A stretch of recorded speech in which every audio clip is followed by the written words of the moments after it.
Традиционное еженедельное совещание Кабинета министров Махмуд Али Калиматов начал с обсуждения вопроса об отправке граждан на военную службу по контракту. Задание Министерства обороны выполняется. С начала этого года на службу по контракту из Ингушетии направлено 320 человек. Более подробно о той работе, которую проводят в республике, рассказал военный комиссар Ингушетии Заурбек Кадаборшев. В целях оценки результативности меры работы по набору граждан на военную службу по контракту сотрудниками ПВСК в цивильном месте проводится мониторинг методов.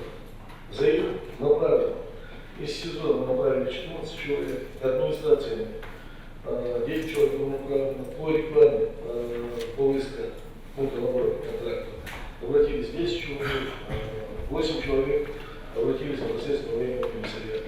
Глава Ингушетии отметил, что специальная военная операция – одна из важнейших задач для нашей страны. По поручению президента военнослужащим и их семьям в России и отдельных субъектах уделяют особое внимание. Махмуд Али Калиматов напомнил, что каждому важно на месте работать над решением возникающих вопросов наших защитников Отечества и их семей. СВО – это важнейшая ситуация на сегодняшний день.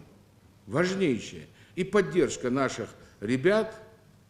Мы ведь в те моменты, которые возможности есть у нас, и даже невозможности, жертвенность животное направляем, обязательно взаимодействуем с родителями, собираем этих вдов, матерей. Это беда, понимаете, кто погиб, там, Далгеш, Долцарь, но вы же должны в ежедневном режиме это делать и с военкомом работать. Участники совещания далее обсудили предстоящий в Ингушетии форум сообщества. Более подробно о нем рассказал руководитель администрации главы правительства региона Джамбулат Аздоев. С общественной палатой около 100 человек. Это сотрудники общественной палаты плюс эксперты. И значит, у нас ожидается участников, это около 300-400 человек. То есть это такой серьезный форум, который будет, значит, иметь федеральное звучание. А где же он будет проходить 400 человек? Он будет проходить, мы были, значит, выезжали в университет, Ингушский государственный университет, вместе с ректором Аваковой Фатимой Юсуповной. Мы прошли все эти помещения. Следующий вопрос повестки – реализация нацпроектов. В зеленой зоне по экологии, безопасной дороге, мало-средних предпринимательства и международной организации.